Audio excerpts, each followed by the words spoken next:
E aí, pessoal, tudo bem? A gente vai fazer mais uma aula de suporte aqui da ELT 090, Laboratório de Circuitos Eletrônicos 2. A gente está finalizando aqui o nosso circuito, né? E hoje a gente vai falar um pouco sobre projeto térmico, né? Esse tema a gente já abordou também na teoria, mas a gente vai repetir aqui com alguns detalhes mais técnicos, beleza?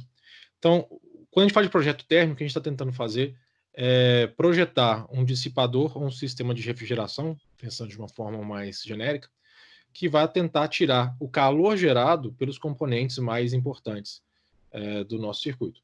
No caso do nosso amplificador de áudio, a principal fonte de calor interno do nosso sistema são os transistores de potência, né? Porque eles estão conduzindo uma corrente relativamente elevada e tem sobre eles uma queda de tensão também significativa, e isso vai provocar uma perda, né, uma potência dissipada grande, né?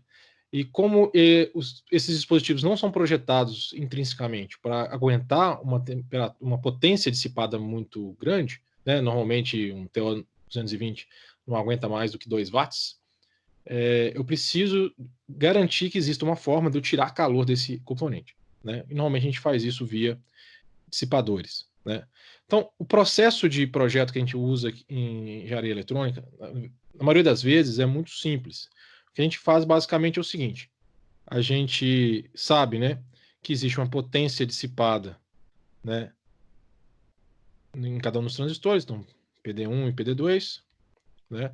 A gente vai modelar essa potência dissipada como sendo uma fonte de corrente, é um modelo, ou seja, a gente faz uma simplificação traduzindo esse evento térmico em um circuito elétrico, porque a gente tem mais facilidade de interpretar circuitos elétricos do que outros tipos de circuitos, né?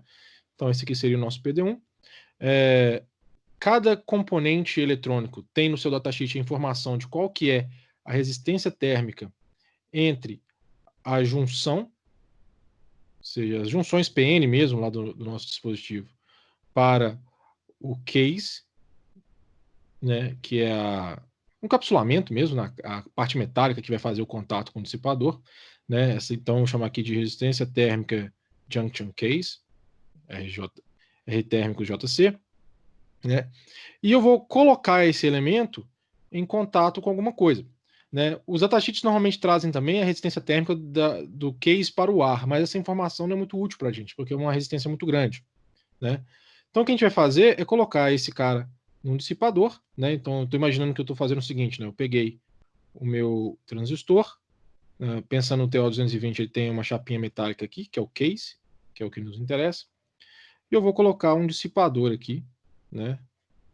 Aletado, para aumentar o contato com o ar e melhorar a dissipação térmica. É isso, né? Quando a gente pensa nisso, esse circuito aqui vai vir uma resistência térmica de case para o ar, que é a resistência térmica do dissipador, né? E do outro lado aqui eu tenho a minha temperatura ambiente, que a gente representa como sendo uma fonte de tensão. Tem ambi aqui, beleza? Então, com esse circuito, né, a gente consegue calcular temperaturas, porque a tensão se relaciona com a temperatura. Então aqui eu teria a temperatura ambiente, aqui a temperatura do dissipador e aqui a temperatura de junção, beleza? Esse é o nosso circuito térmico para um transistor, né? Como é que a gente faz o projeto? O projeto aqui é você definir as temperaturas máximas, né? Você tem que olhar lá no seu componente qual que é a temperatura de junção máxima que ele atinge, né? Você vai definir uma fração disso para o seu projeto, né? E você vai tentar encontrar um valor de resistência térmica de dissipador que me garanta isso, né? Então, no final das contas, o projeto se dá por definir a resistência térmica de case para ambiente, ou seja, a do dissipador, como sendo algo como a temperatura de junção máxima para o nosso circuito, né? Que, por exemplo, se eu no componente tiver 125 graus, eu vou definir, por exemplo, uma temperatura de 90 graus, 100 graus, dando uma margem de segurança ali para ele não queimar, né? Isso, menos a temperatura ambiente. E normalmente a temperatura ambiente é um pouco maior do que a temperatura ambiente de fenômenos físicos, que é tratado a 27 graus, eu gosto de trabalhar com 40 graus de uma forma mais genérica, porque normalmente dentro dos equipamentos, né, da caixa dos equipamentos, a temperatura é um pouco mais elevada, né? E isso é dividido pela potência dissipada, vai me dar a resistência térmica total do sistema de refrigeração, né? E se subtrair aqui a resistência térmica de junction case, eu vou encontrar a resistência térmica do dissipador que eu preciso. Beleza? Então, no primeiro momento é isso. Agora, isso eu poderia colocar um dissipador para cada transistor, né? A gente sabe que é interessante colocar mais de um transistor para o dissipador para a gente poder ter algum tipo de realimentação térmica. E aí, como é que a gente trata isso no nosso sistema? Então, basicamente, nesse caso, eu tenho dois componentes, eu estou modelando as perdas em cada um deles dessa forma, né? E aí, eu vou colocar os dois no mesmo dissipador, é isso, né? E aqui eu tenho a resistência térmica case ambiente, que é o do dissipador, e aqui eu tenho a minha temperatura ambiente. Só isso. Beleza? Qual que é a diferença agora? A diferença é que aqui passa uma potência dissipada que é PD1 mais PD2. Né? Então, na hora de fazer as contas, eu tenho que considerar essa diferença de temperatura provocada por essa nova potência aqui na minha matemática. É isso, não tem muito mistério não. Tranquilo? Óbvio, isso aqui está me trazendo informações de regime permanente, né? E, obviamente, o meu dissipador, né, meus elementos, eles não esquentam instantaneamente, né? Mas, pensando num projeto mais conservador, a gente pode fazer essa consideração assim mesmo, até porque levantar as capacitâncias térmicas dos nossos elementos não é tão trivial assim. A gente tem informação para levantar as capacitâncias térmicas dos semicondutores, mas raramente a gente tem informação para levantar a capacitância térmica do dissipador. Então, para fins dessa disciplina, do que a gente precisa saber para eletrônica analógica, isso aqui é suficiente, né? Trabalhar com capacitâncias térmicas, regimes de carga intermitentes e tudo mais, é um pouco mais avançados, a gente não vai cobrir nessa disciplina não, beleza? Então é isso. Agora, eu queria passar para vocês também um pouco de noção sobre a parte mais prática disso, né? Então, primeiro, como que a gente consegue estimar as perdas? A primeira questão, né? PD1, PD2, e se tiver mais transistores aí para frente também, a gente vai ver isso. E depois, uma vez calculado a resistência térmica do dissipador, como encontrar um dissipador. Beleza? Então, essas são as duas questões que eu gostaria de responder aqui. Então, beleza. Para isso, eu vou primeiro ver como que a gente pode estimar as perdas. Depois, olhar o datasheet de um componente para a gente ver onde que a gente encontra informações que nos auxiliem nesse projeto térmico. E depois, pensando que a gente consegue calcular a resistência térmica que a gente precisa, como que a gente escolhe ou pelo menos estima qual tipo de dissipador a gente precisa usar. Então, vamos lá. Então, aqui eu vim para o nosso amplificador básico, eu vou usar ele de exemplo. Né? Vocês vão perceber que eu vou fazer uma simulação transiente aqui do nosso circuito. Né? Eu vou só modificar um pouquinho a informação básica aqui, porque eu quero colocar um sinal um pouco maior. Normalmente a gente faz essas simulações térmicas, né, em regime nominal. Então, vou botar aqui 1 volt de entrada. Como o ganho desse circuito aqui em malha fechada é em torno de 10, isso vai me dar 10 volts pico a pico. 10 volts de pico na saída. Então, vamos simular esse circuito. Então, que ele terminou a simulação, vocês podem ver até que tem um pouco de offset aqui no meu circuito, mas o objetivo não é nem discutir isso, não. Então, beleza. Agora, como é que eu posso estimar as perdas? Então, neste caso aqui, eu vou medir as perdas do transistor mais na saída mesmo, né? Eu sei que o Darlington é um bloco, né? Então, você teria que ver a perda dele como um todo, mas é só para a gente exemplificar mesmo. Então, o que eu vou fazer é o seguinte. Se você vir aqui no esquemático, né? Você sabe que dependendo da posição do mouse, você vai conseguir medir pontos do seu circuito, né? Agora, se você clicar Alt né, e segurar, quando você coloca o cursor em cima de um componente, vai aparecer esse termômetro aqui, né?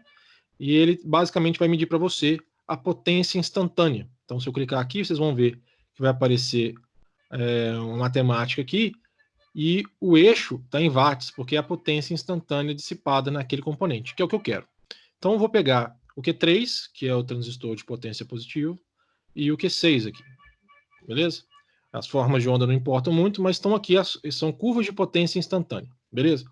Como meu circuito está em regime permanente, né? E se não estiver, é interessante você selecionar uma janela onde o seu circuito esteja em regime permanente, porque para você poder fazer essa conta agora, você pode vir aqui na aba de gráficos, né?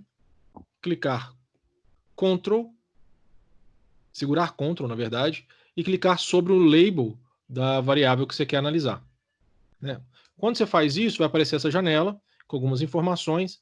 Para o que nos interessa aqui é o cálculo da média, porque a potência dissipada que nos interessa é a potência média, né? Então vocês podem ver aqui que para essa simulação que eu fiz, né, a potência média aqui nesse camarada é de 2,7 watts, né?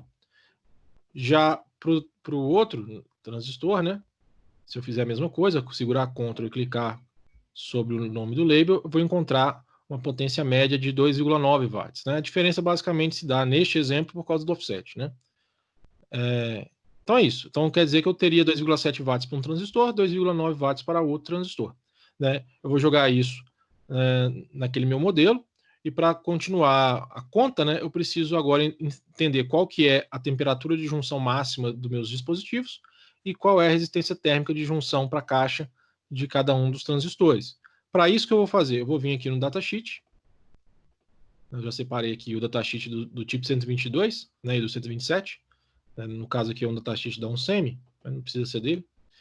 Aqui tem algumas informações, mas se a gente vir nas tabelas, né, tem a tabela de características térmicas, que é essa tabela aqui que nos interessa, que vai nos dar duas informações aqui, que é a resistência térmica junction to case, que é aquela que vai relacionar a resistência térmica da junção para o encapsulamento do meu dispositivo, que é de 1,92 graus Celsius por watt, né? Então, para cada watt de potência dissipada que passar pelo meu componente, ele vai gerar basicamente 2 graus de elevação de temperatura, é isso que ele está dizendo, né? E dá também a informação da resistência térmica de junção para o ambiente, que é basicamente a resistência térmica do dissipador do TO220, do encapsulamento, que é de 62 graus por watt. Já indica aqui que, no nosso exemplo, né, um transistor tem basicamente 3 watts de perda ali. Isso aqui daria mais de 180 graus de elevação de temperatura e, obviamente, ele ia queimar, né? Por isso que a gente precisa de um dissipador externo, né? Agora, em relação à temperatura máxima que esse dispositivo aguenta, vocês podem ver na tabela logo acima, né, Maximum Ratings, que a temperatura, a faixa de temperatura de operação e de armazenamento, né, do meu dispositivo varia de menos 65 graus a 150 graus. Né? O negativo aqui é para caso você queira operar em regiões com temperaturas muito baixas, que está bem longe da nossa realidade, e aqui no superior é temperaturas mais altas, então ele opera até 150 graus. Acima disso eu vou fundir a minha região de junção e vai queimar o dispositivo. Então, meu TJ máximo para o dispositivo é de 150 graus Celsius. Eu trabalharia com algo bem abaixo disso, em torno de 100, 120 graus, para garantir que eu não corro o risco de, por causa de um pico de potência, que é de queimar meu dispositivo. Né? Eu gosto de botar uma margem de segurança boa. Né? Lógico que quanto maior a margem de segurança, mais seguro o seu projeto, mas também mais caro, que você vai precisar de mais dissipador. É um trade-off que cada projetista tem que analisar. Então, essas são informações que a gente joga no nosso modelo, né, para calcular a resistência térmica do dissipador. Uma vez calculado o valor da resistência térmica, o que a gente tem que fazer? Selecionar um dissipador. Né? Para isso, o interessante é você ter catálogos. Né? Ou você tem um catálogo genérico, que é esse que eu tenho aqui. Eu não estou querendo fazer propaganda da HS Dissipadores, não, mas é o catálogo que eu tenho. Né? Outros fabricantes já têm um catálogo para tipo de dissipadores mais bem especificado, né? Como a Semicron para transistores de potência e tudo mais. Mas eu vou pegar o exemplo da HS Dissipadores porque é um catálogo bem longo e interessante para fazer esse projeto. O que ele faz? Né? Eles definem, depois eu falo sobre as curvas, né? Eles definem alguns perfis, aqui, ó, alguns perfis de dissipadores, né? Que você pode escolher, né? Vou clicar num qualquer aqui, esse HS1920. Obviamente, esse é o nome do fabricante. O perfil existe para outros fabricantes, mas o nome não. Então, para cada tipo de fabricante que você queira trabalhar, você tem que buscar um catálogo e procurar o perfil, né? Mas como é feito de alumínio, é uma liga bem comum na indústria, um catálogo serve para outros fabricantes também, né? Então, por exemplo, aqui, a HS ela disponibiliza essa ficha técnica, né?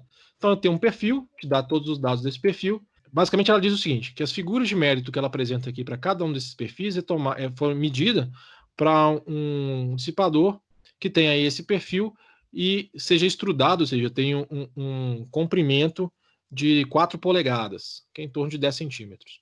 Beleza? Então é isso. E, lógico, você pode comprar com perfis, com comprimentos maiores ou menores, né? Mas ele tem essa métrica. E aqui ele está te dando informação, né, da resistência térmica para esse elemento, né? Então, por exemplo, esse perfil aqui, para um comprimento de 4 polegadas, me dá uma resistência térmica de 11,5 graus Celsius, né? Se isso for menor do que você calculou, beleza, você pode usar. Se for maior, você pode procurar outro perfil, né? O interessante é o seguinte, né? Vou pegar um perfil diferente. Esse aqui é até interessante, né? Ele, tá vendo? Ele já tem uma resistência térmica bem menor, porque ele é mais aletado, né? É uma resistência térmica de 4,22, né? E à medida que você vai diferenciando o perfil, vou pegar um perfil aqui mais comprido, esse aqui é um perfil bem mais comprido, né? Tem 11 centímetros de comprimento na frente aqui, né? E 5 centímetros de lado. Então já é um dissipador bem maior. Esse dissipador, por exemplo, já tem uma resistência térmica para um lingote de 4 polegadas de 1,17 graus Celsius, né? Então, quando você vai aumentando a área de contato, normalmente você vai reduzindo essa resistência térmica, beleza? Agora, de novo, isso é para um lingote de 4 polegadas. Tem como a gente já estimar como que ele ficaria para outros comprimentos? Tem. E aí vem uma coisa importante no projeto térmico, né, na seleção de dissipadores, que são as curvas de correção. No caso desse cara aqui, se for ver na mesma tabela, na mesma folha, ele te dá algumas informações. Ele vai falar uma informação de calor dissipado por elevação de temperatura no dissipador, né, uma informação mostrando que quanto maior for a elevação de temperatura projetada, mais calor ela consegue dissipar, né? Outra coisa ele comenta aqui, se você acrescentar um ventilador, uma ventoinha, em associação a esse dissipador, a resistência térmica cai com a velocidade do ar. Isso é óbvio, né? Porque a ventilação forçada ajuda a tirar calor do dissipador e isso vai melhorar a dissipação térmica, né? Então ele tem aqui uma curva que não é linear e depende da velocidade do ar que vai passar pelas aletas, né? Então se você for usar um ventilador, né, se você conhecer qual que é a velocidade do ar que ele produz, você consegue estimar qual que é o fator de correção que você tem que aplicar na resistência térmica do seu dissipador. Isso aqui é interessante porque às vezes você não precisa aumentar o tamanho do seu dissipador para ele dissipar mais, é só você botar ventilação forçada, né? Agora, se você for lá no início do catálogo, né, ele vai fornecer outras curvas de correção, que são interessantes. A primeira é que a diferença de temperatura entre a temperatura ambiente e a superfície do dissipador, né, vai provocar variações na sua resistência térmica, né? Quanto maior for a diferença de temperatura, menor vai ser essa variação. Se você agora quiser uma variação de temperatura muito mais baixa, isso vai também aumentar um pouco a resistência térmica. Isso tem que ser computado, né? Outra coisa é que ele tem uma tabelinha que fica mais fácil de extrair essa curva, né? Outra coisa é que você pode, à medida que você aumenta o comprimento, você está aumentando a área de contato e você vai reduzir a resistência térmica, né? Como eu falei, ele faz conta a partir de 10 centímetros, né? Mais ou menos, 4 polegadas. Então você vai ver que o fator de correção para para 100 milímetros é de 1,04, ou seja, basicamente igual aos valores de catálogo. Se você tiver um lingote menor, por exemplo aqui, com um comprimento de 10 milímetros, ou seja, 1 centímetro, você vai ter uma resistência térmica que é 3 vezes maior ao valor de catálogo. Né? Ao mesmo tempo, se você começar a aumentar o lingote, por exemplo, 50 centímetros, ele já vai ser 0,5 do valor de catálogo. O interessante é ver que, à medida que a gente vai aumentando a resistência, o comprimento, melhor dizendo, a resistência térmica vai caindo, mas chega num momento onde eu tenho uma estabilização, ou seja, acima de 50 centímetros, não faz muita diferença aumentar o comprimento, né? É melhor procurar outro perfil, usar ventilação forçada. Uma coisa importante, se você tiver variação de altitude, isso também vai afetar a sua capacidade de refrigeração. E aqui tem algumas informações sobre o aumento da resistência térmica em relação à variação da altitude, né? Você pode ver que por convecção natural, que é sem ventilador, basicamente, para a região aqui de Belo Horizonte, que é em torno de 1.000 metros, né? Eu tenho um pouco abaixo de 10% de aumento, uns 7% de aumento mais ou menos, né? Então, todos esses fatores de correção têm que ser aplicados sobre o valor de catálogo para a gente saber com mais precisão qual que é a resistência térmica do nosso dissipador, beleza? Então, é um processo interativo, né? Primeiro você escolhe um perfil que está de acordo com o design que você projetou para o seu sistema, que está de acordo com a resistência térmica próxima do que você precisa. Você aplica os fatores de correção e se pergunta se os seus limites de temperatura estão sendo atendidos para todos os transistores envolvidos no seu projeto.